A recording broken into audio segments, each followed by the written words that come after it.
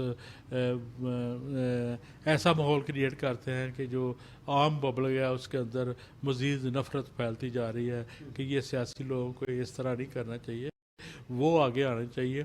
ویسے تو میرے خیال کے مطابق 23 کروڑ عوام کو کے اندر یہ بھی شعور پیدا ہونا چاہیے کہ 2-4 الیکشن اوپر نیچے ہوں گے تو ان کو احساس ہوگا کہ ہمیں ووٹ کا استعمال کس طرح کرنا ہے اور کس کو آگے لے کر آنا ہے. اس کو لے کر آئیں جو ملک کے لیے, آپ غریب لوگوں کے لیے سوچے اور روزی روٹی کا بندوبست کرے. تو ہم ڈالر کے پیچھے الجھے ہوئے ہیں یار, ہمیں وہ چیزیں نہ استعمال کریں. اگر آپ اچھے بسکٹ یا اچھی چیزیں کھانا چاہتے ہیں تو نہ کھائیں یار, لوکل پاکستان کی ہر چیز اچھی ہے, وہ کھا لیں, اس پہ گزارا کر لیں. سبزی یہاں بے شمار ہر قسم کی ہوتی ہے, وہ کھا لیں. کچھ صبر کرے, عوام کی ساتھ دے تو ڈالر بھی نیچے آ جائے گا. اور یہ ہر ایک کو کام کرنا ہے. بے شمار ایسی جگہ ہیں جو کہ تھوڑے تھوڑے ٹکڑوں میں غریب لوگوں کو اگر دی جائے لیز پہ تو گورنمنٹ کو بھی ریونیو آئے گا, پبلک کو بھی پہنچے گا, کرنے والے کو بھی فائدہ ہے. مثال کے طور پر میں آپ کو ایک چھوٹی سی مثال دیتا ہوں کہ جو پنجاب کے اندر, صرف پنجاب کے اندر جو موٹر وے ہے نا, اگر اس کی سائڈوں پہ چھوٹے چھوٹے بلاک بنا کے تو سبزی کے یونٹ لگائے جائیں اور مثال کے وہ بٹیروں کے وہ چھوٹے مرغی خانے اور چھوٹی چھوٹی ایسی چیزیں دیسی مرغیوں کے, تو ان کو اگر اس جگہ کو بھی مینیج کیا جائے تو بے شمار گورنمنٹ کو بھی فائدہ ہے, کرنے والوں کو فائدہ ہے. جو یہ سڑکوں پہ آ کے مانگ رہے ہیں, بھیک مانگ رہے ہیں, ان کو چھوٹے چھوٹے ہٹ بنا کے وہ دیں, گورنمنٹ تھوڑی سی سپورٹ کرے تو وہ اپنے پاؤں پہ کھڑے ہو سکتے ہیں, روزی روٹی کما سکتے ہیں. ملک کے لیے کہ اپنے کے لیے, سب کے لیے وہ بڑی فائدہ مند چیز ہے. مگر تھوڑی سی پالسی ہے یہ, جب سیاستدان توجہ کریں گے کہ ملک کے متعلق, تو بے شمار ایسی نعمتیں ہیں جو کہ ہمارے ملک کے اندر موجود ہیں. ہر قسم کا ماشاءاللہ ہزاروں میل ہمارے پاس سمندر ہے, ریگستان ہے, پہاڑ ہے, زرعی زمین ہے, اللہ کا دیا ہوا 4 موسم ہیں. اتنا ملک اچھا ہے کہ میں نے بہت ساری دنیا گھومی ہے مگر اپنے ملک جیسا میں نے ملک اور کوئی نہیں دیکھا. تو یہ صرف ہماری پالیسیاں ہیں. عوام کو بھی گورنمنٹ کے ساتھ ایک کمپرومائز کرنا چاہیے اور مل جل کے ایک کام کرنا چاہیے, نہ کہ پوری عوام کو گورنمنٹ پہ انحصار کرنا چاہیے. گورنمنٹ کو بھی سنجیدہ ہو کے کچھ کا ایسے کام کرنے چاہیے جو کہ گورنمنٹ کے ایسٹ لاس میں جا رہے ہیں اس کو کچھ پرائیویٹ کریں یا کوئی ایسے معاملات کرے جس سے وہ پبلک کو روزگار ملے.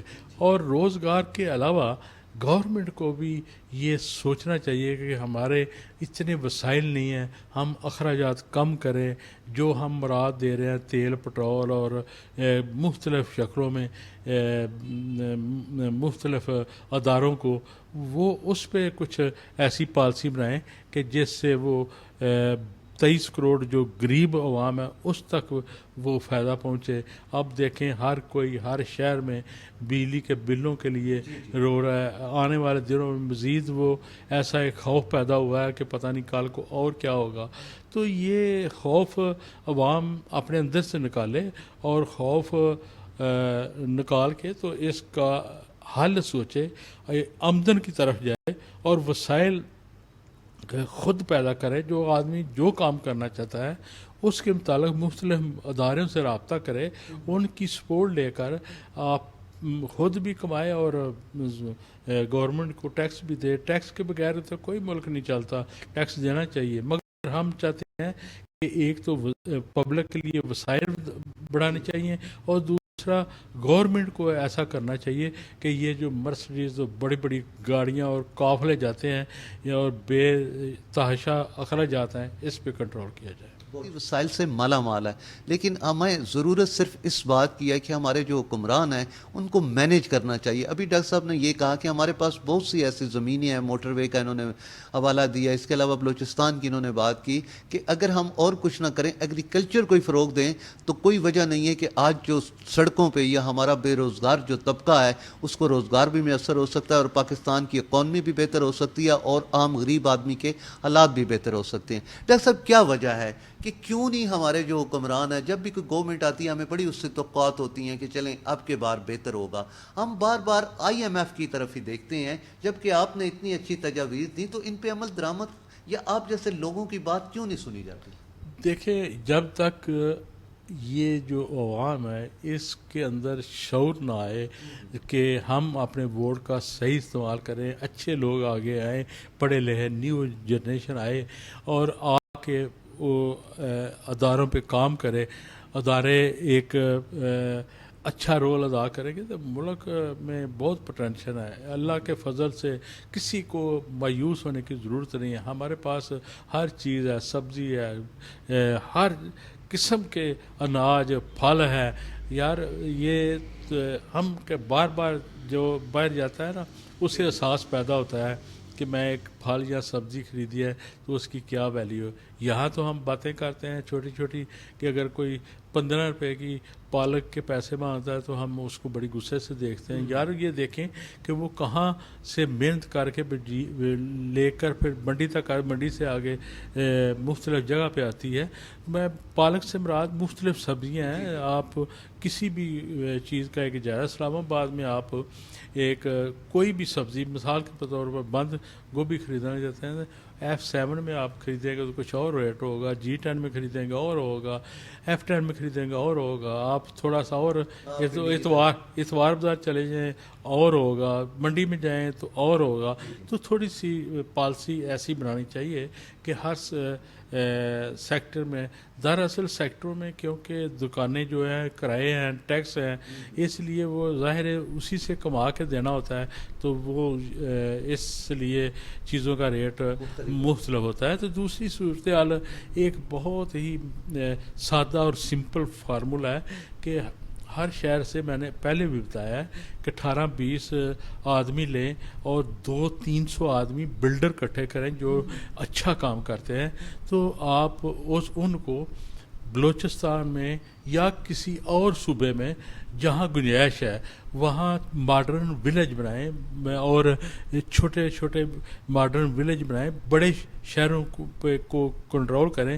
کیونکہ جب بھی کوئی اللہ نہ کرے کوئی وائرس یا بیماری آتی ہے تو بڑے شہروں میں ہی آپ نے جائزہ لیا ہوگا اسی میں ہوتی ہے.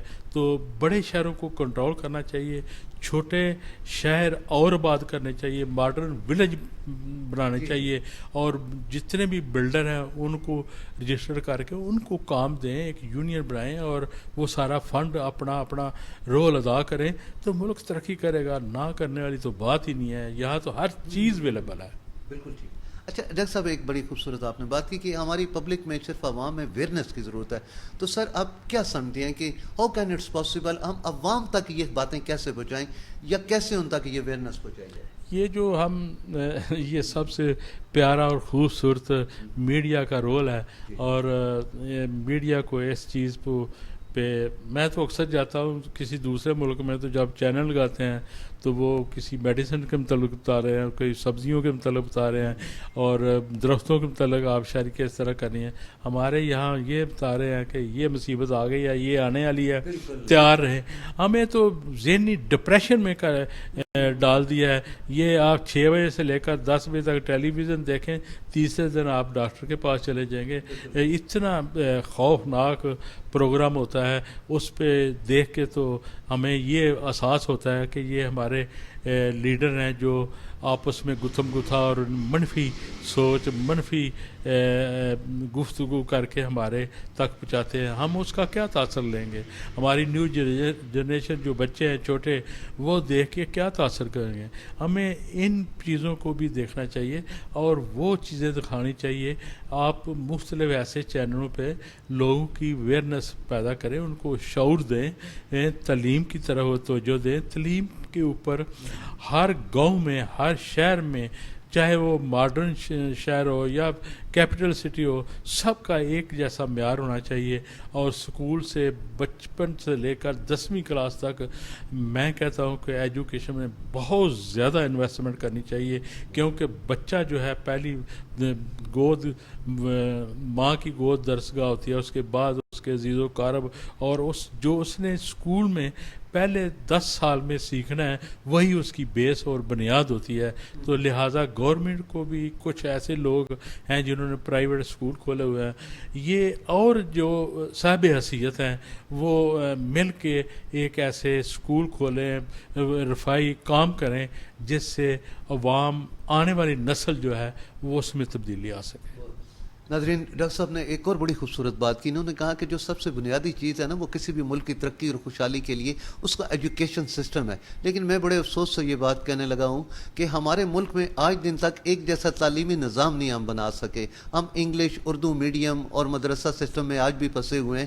جیسا کہ ڈاکٹر صاحب نے کہا کہ چاہے وہ کیپٹل سٹی ہے یا کوئی رورل ایریا ہے لیکن جو تعلیم کا معیار ہے وہ ایک جیسا ہونا چاہیے. چونکہ ڈاکٹر صاحب موسٹ ایکسپیرینس رکھتے ہیں ادر کنٹریز میں بھی اکثر ان کا آنا جانا ہوتا ہے تو وہاں کا جو انہوں نے تعلیمی سسٹم دیکھا اس کی بنیاد پہ یہ بات کر رہے ہیں. اور اگر ایسا ہو تو جیسا انہوں نے کہا کہ کوئی وجہ نہیں ہے کہ پاکستان میں وہ کچھ موجود ہے جو باقی کنٹریز میں نہیں ہے اور یہ ملک بہت زیادہ خوشحال ہو سکتا ہے. ڈاکٹر صاحب مختصر سے چلیں سر ابھی آپ نے بلڈرز کا کہا تھا کہ اگر مختلف بلڈرز کو اکٹھا کیا جائے چھوٹے چھوٹے ولیج بنائے جائیں چھوٹے چھوٹے ٹاؤن بنائے جائیں ایک تو وہاں پہ مسائل کم ہوں گے گنجان آبادیاں چونکہ شہروں میں بڑھ رہی ہیں تو ڈاکٹر صاحب یہ کام آپ جیسے لوگ نہیں کر سکتے سر. نہیں ہم تو کر رہے ہیں ہر کوئی کر رہا ہے مگر میرا کہنے کا مقصد ہے جو آدمی ایک کر رہا ہے اس کو ایک کمپنی بنانا چاہیے اس میں 100 بندہ آئے ہر ایک اپنا رول ادا کرے اور جب 100 آدمی اکٹھا ہوگا اور اس کا کوئی ویژن سب کا مل کے ایک چیز ایسی تیار ہوگی جو آنے والے فیوچر میں ایک بہت ہی نمایاں کردار ادا ہوگا. مگر میں میں بچپن میں چھوٹے گاؤں سے ہم تعلق رکھتے ہیں.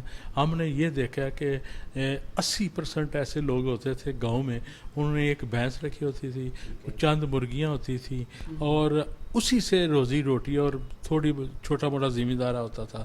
کوئی ان کو نہ ڈالر کا پتہ ہوتا تھا نہ کوئی ایسے وسائل. اگر کسی کے مرغیوں نے انڈے زیادہ دے دیے وہ بیچ کے دال لے لیتے تھے اور اگر کوئی مرغے زیادہ ہو جاتے اس کو بیچ کے کوئی اور چیز لیتے. یہ چھوٹے بکریاں رکھی ہوئی تھیں بھینسیں کا دودھ خود بھی پیتے تھے لوگوں کو بھی دے دیتے تھے.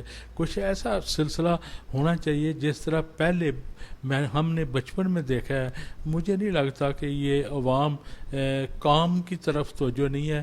یہ ایک ہجوم کا ماحول کریٹ کرتے ہیں ہر ایک کو منفی اینگل سے دیکھتے ہیں. پازیٹیو سوچ رکھیں تو کوئی ایسی چیز نہیں. میں کہتا ہوں ایک ایکڑ کے اوپر اگر ایک خاندان پوری روزی روٹی اپنے لیے اور اس سے بچت بھی کر کے دوسروں تک پہنچا سکتا ہے اگر کام کیا جائے تو. اچھا ڈاکٹر صاحب ایک بات آپ نے کہی تھی کہ ٹیکس دینا چاہیے. سر آپ کیا یہ نہیں سمجھتی جیسے بیعت بھی دیتی ہیں تاکہ زیادہ سے زیادہ لوگ ٹیکس نیٹ ورک میں آ جائیں تو اس قسم کا پاکستان میں بھی کچھ ہونا چاہیے سر؟ دیکھیں رائے صاحب یہ بات بہت لمبی ہو جائے گی. سوال آپ کا بہت ہی امپارٹنٹ ہے مگر اس کو میں ایک مثال دے کے اس کا جواب آپ خود ہی اسیس کر لیں. ایک باپ ہے اس کے 5 بیٹے ہیں بہت قابل ہیں پڑھے لکھے ہیں اور ذریعہ آمدن ان کا بہت اچھا ہے. باپ بالکل فارغ ہے کوئی کام نہیں کرتا وہ مختلف گاڑیاں لے لیتا ہے فضول خرچیاں کرتا ہے مختلف ملازم رکھتا ہے اور گھر میں بے جا اخراجات کرتا ہے تو بچے اس کو ان حرکتوں سے خرچ بھی نہیں دیتے اس لیے کہ ہمارا باپ جو ہے وہ فضول خرچیاں کرتا ہے پیسہ ضائع کرتا ہے تو بچے جو ہیں وہ اپنے والد کو پیسہ نہیں دیتے اس لیے کہ وہ صحیح استعمال نہیں کرتا.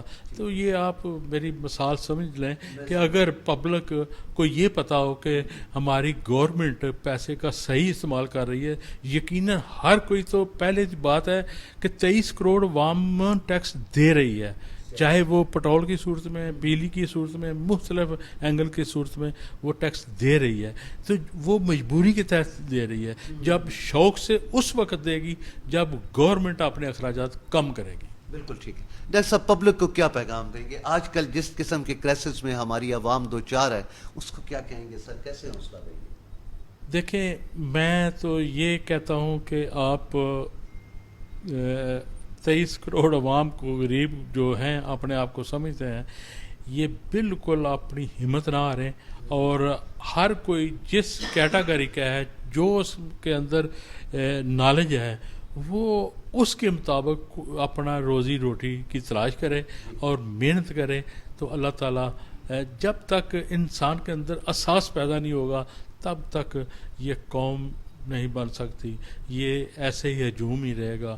اس وقت تک اساس پیدا ہوتا ہے جب انسان پڑھ لکھ کے تعلیم یافتہ ہو کے اس کی بنیاد اچھی رکھی جائے. تو اس لیے ہر ایک کو اپنا اور اپنے ملک سے اتنا پیار ہونا چاہیے جتنا آپ اپنی اولاد سے کرتے ہیں. میں نے بے شمار قومیں دیکھی ہیں، بہت ملک جا کے دیکھا ہے، اسٹڈی کیا ہے. میں نے وہ قوم دیکھی ہے جو جاپان میں، جو بچے سے لے کر 100 سال اوپر تک جو ہے وہ نہ صرف اپنے لیے، بچوں کے لیے، بلکہ وہ اپنے ملک کے لیے اتنا مخلص ہے کہ وہ 100 سال کا بھی کام کرتا ہے، اس لیے کہ میں اپنے ملک کے لیے بوجھ نہ بنوں. اس کی ضرورت نہیں ہوتی، وہ اس کے اندر وہ ایک جذبہ اور ایک جنون کی حد تک وہ ملک کے ساتھ محبت کرتے ہیں. اور یقین جانیں ان کو دیکھ کے ایسے لگتا ہے کہ جیسے یہ اگر کلمہ پڑھ لیں تو یہ سیدھے جنت میں جائیں گے. نہ جھوٹ ہے، نہ فراڈ ہے، نہ دھوکہ ہے، 0% کرائم ہے. تو اللہ تعالی ہمیں سب کو ہدایت دے اور عمل کرنے کی توفیق دے. بہت شکریہ سر، تھینک یو ڈاکٹر صاحب.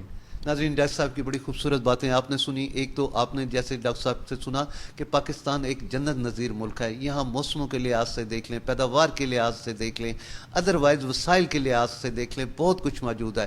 لیکن جو ڈاکٹر صاحب نے خاص بات کہی کہ ہم ایک ہجوم ہیں اور ہمیں ایک صرف اور صرف ایک قوم بننے کی ضرورت ہے.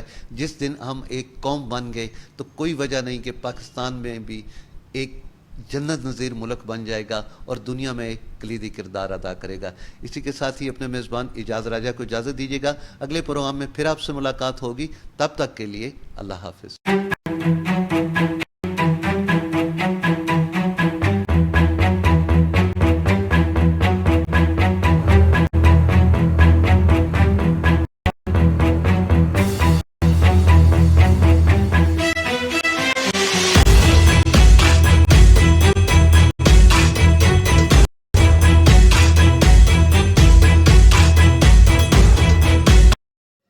آپ دیکھ رہے ہیں آپ نیوز.